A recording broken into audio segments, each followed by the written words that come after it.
Leah. Leah, please say your last name. Goujon. Goujon. I don't want to butcher it. It's Yeah. French. Yeah. Oh, okay. You've been living in the Dominican Republic for how long now? 7 years. 7 years, and you moved here straight from Canada. Yes. 2 white buildings that are here on the right. Right. So the first building is the commercial building, and then the house is the one at the back. That white building we're looking at right now, that's our building. That's our property. And you started building this how long ago? 5 months. 5 months ago. Yes. Look how much work is done, you guys. Yeah, we're pretty much done. Both of them together are 1,200 square meters. Okay, 200 square yeah, meters. and I paid $65,000 US, but that would have been now like 3 years ago. To get a good land anyway, it starts at $50 US per square meter, pretty much. Yeah. Hi guys, and welcome to part 3 of my interview with Leah. Right now we are looking at her commercial property that she's building on the same lot as her home. In the previous video, she gave us a tour of her home, and in this video, she'll give us a tour of her commercial property and tell us more about it. Yeah, an iron gate. Iron gate. So this part here cannot go over there for any reason. And the same at the other end. So guys, let me just show you, okay? So this is Leah's private property, her home right here, right? And then living here, her home, we go to the commercial property. So tell me a little bit about this commercial property right here. So again, it was, I mean, the idea for the property really just came from the demand of the area. Literally across the street is condominiums. There's over 500 of them. Most of them are tourists, but a lot of them are owned by more wealthy families from the capital. And they come up here Dominican families for the summers, and they come up here on the weekends, and they also use them as investment properties. So the clientele up here is a regular clientele. Like these units are very well occupied. Right. But there isn't really anywhere around here for them to buy a loaf of bread or some milk or a cold beer or, you know, any of those sorts of things. So I knew that a Comado, a neighborhood store, which is just your typical basic convenience store. Exactly. Like a Dominican convenience store. Okay. And here in the Dominican Republic, Comados are everywhere. Right. And at a Comado, you can buy one of anything. You could buy like 1 aspirin, 1 cigarette, 1 bun, 1 egg. Like you could buy one of anything. So they're very well used, especially in a neighborhood. They tend to become the center of the neighborhood. Okay. Because a lot of families are there not just every day, but multiple times a day. Right.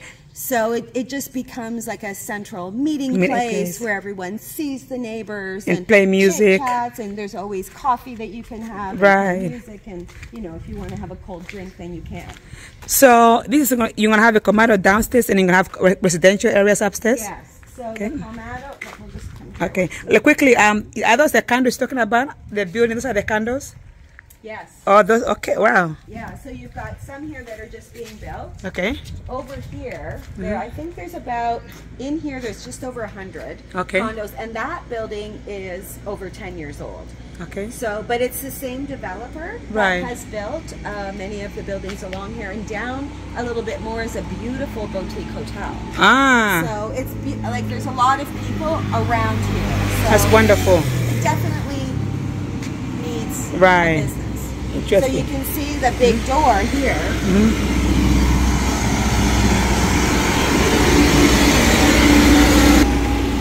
So all of this greenery and the black fencing will be removed. Okay. As soon as we're finished, then this will all be removed. The only thing that's being kept is 1 tree. And it's only because it's a fruit tree, so we're going to keep it. But everything else will be removed. So then what I'll landscape in here and put walkways. There'll be parking on the side here for the customers, 2 cars, and for motorcycles. Okay. For customers, because this is your main door entry. Right. And so this is the main door entry to the Comado. One thing that's a little bit different in a neighborhood store here than in the United States or Canada is when you walk in, there's a big counter. So there's somebody behind the counter. Right. And then you just sort of have like this massive array of stuff. Okay. So Comado's here like a whole animal by themselves. Right. Yeah. So guys, when this door opens, there will be somebody behind the counter. You just pick your stuff from the shelves. Yeah. You go pay. Yeah. And there will be tons of stuff. So then this space here has been designed to rent out as either a bakery or a cafe or a little restaurant. So this is a pass-through window. So this would be a totally different business. Exactly. So you have a Comado, right? If a Comado owner wants to own a Comado, they can come here and rent it. The wall's here. Okay, the wall's there. Rented separately. Okay. It's two totally separate spaces. Right. So this will be rented, and like I said, I mean, I have no idea who's going to rent this. Right. But I felt like I wanted to in here, and we can come and see through the back window. What I put in here is like counters and sink. Okay. So you can put in stove. See all the countertops? Oh yeah, see, yeah. So you can put in fridges and stoves. You can cook in there. Back here, you can have covered seating. So you could have a little restaurant or a little cafe. Because this is all going to be beautiful gardens. Right, all around here. So I can see. So this one of the things in my background is landscaping. Oh, yeah. And I've done a lot of research on the plants here. Right. So let me just make sure I get a view of this. So that would be a bakery. You can order your cakes, whatever you want to eat. It's like a coffee shop. Yeah, exactly. And then you come out here, you can sit down and drink your coffee, or you can take with you to go. Yep. Beautiful vision. And then next you have your Comado if you want to buy some extra stuff, take home. Right. Beautiful. So we'll go upstairs to the apartments. Okay. Yeah, we won't get a good so what are you going to do about the privacy of the apartment owners and the Comado and bakery customers? Yeah, so one of the things that will be built here is a wall of iron, of security iron. Okay. So the people that rent the apartment will not have access to this restaurant area. Right. It'll actually be private to whoever rents that Okay, space. got it. And then when you come up here, there'll be two doors. There'll be a door here. Right. And there'll be a door here. So depending which apartment you're renting, is what key you'll have. So this is huge. This would be the patio, the balcony. The terrace is the same square footage as the apartment. Wow, it's huge. Yeah. And because it's covered, and it's going to be secure. You could put a TV out here, sofa, like you could put all kinds of stuff out here and you wouldn't have to worry about it. I like the view. It's going to be secure and it's going to be safe from the elements. So how many bedrooms? Just one. Okay. So this first space here is again just a little kitchen at one end. Okay. This back wall that you see right here will be a sofa, a long sofa. Okay. And then there'll just be a TV on the wall on this side. Okay. And then there's a door. So you have two doors, one for... so you can see very tiny inside. Okay. But so this is the living room area. Well, that far end is the kitchen, and then this end will be all living room. Okay, got it. And here in the Dominican Republic, everyone lives outside. That's true. So building outdoor space was far more important than building indoor space. Good point, good point. So this is the bedroom. Okay. So it's big enough to fit a queen-size bed. There's a closet there, and then there's a private bathroom with a shower. Okay. Yeah. It's a nice one bedroom. Yeah, with two nice big windows. Right. So you want to sell the units and you don't want to rent them out in Airbnb? I'm going to rent them. Okay, you want to rent them and sell them? Yeah. No. Okay, so they'll be Airbnb. Everything I'll be collecting rent from all 4 units. Oh, perfect. Yeah. That's great. And then this will have iron as well, so that again, you won't be able to pass over to the other people's apartment. Perfect. Yeah. So the two apartments are exactly the same. Identical. Great business idea, Leah. Yeah, so great you can business. sit out front on the busy street and watch the world go by. You can sit in the back where it's more quiet, more tranquila. Nice. Yeah. So what are you gonna do about the noise from the coffee shop and the Comado? Are they gonna play music? Because I know Dominicans love to play their music. Yeah, no. So for me, I don't appreciate loud music. Right. So I live here as well. Right. So clearly, I definitely see music being played, but not loud music, and not only Dominican music. Right. Because we have so many other. It's a very tourist area. Right. We could play all kinds of music, and I think that it would benefit both the little restaurant and the Comado without bothering people up here. But certainly, you know, I would be saying, you know, in the rental advertisement that you are going to be above a neighborhood store and a restaurant, and people would have to understand. Yeah, you might hear a little noise every now and then, but it won't be too much. You'll be controlled. Well, inside, I think it would be very quiet. Okay, you have to like more, just outside. And here, like during the day, this is a main road. Yeah, with it goes right down to the beach. So it's a busy road. So the beach is on it all day. Beach that way. You can walk there, right? Yeah. And the reason it's quiet today is because of the rain. Exactly. So you guys said there's a rain storm. Well, we're supposed to get a big storm, so a lot of businesses closed today. Yeah, because we went to the store, but it looks storm still coming. No, I think we're done. I think this is. Yeah. Like I said, you know, everyone sort of braced for something really bad, and it wasn't. Yeah. I mean, we see there's blue sky over there. Exactly, the sky looks beautiful. Yeah. So I'm gonna when we're done with the tour, I'm gonna ask you more like pertinent questions about your budgeting, your experience. Yeah, let's go down. Okay. This is beautiful, Leah. So beautiful. Thank you. I'm really excited about, you know, getting the keys handed over to me. Yeah, September 3rd, that's coming up soon. Yeah. Are you already buying furniture? No, because I've already started purchasing some furniture. I already have furniture for the house. Okay. Because I live in a house now. Right. Oh, you're renting a house now? Yeah, so I'll just bring all my furniture that I have in that house. Right. So it's just the 2 apartments that I have to furnish. Okay. Yeah. So how soon are you planning on renting out the apartments? Probably, I've got a girlfriend that is coming for the winter. Okay. And so she'll stay in one apartment, and my daughter will stay, and we won't rent them until the spring. Okay. Next year spring, so giving you about almost a year. Yeah, because my mom and dad are coming this winter, and my dad is actually going to build me some furniture as well while he's here. So. Oh, that's wonderful. Yeah, I'm not in any hurry. Right. This is really, really great. And as far as the business, the Comado and the bakery, when are you planning on renting that up? That will be immediately. Like those 2 spaces will be immediately.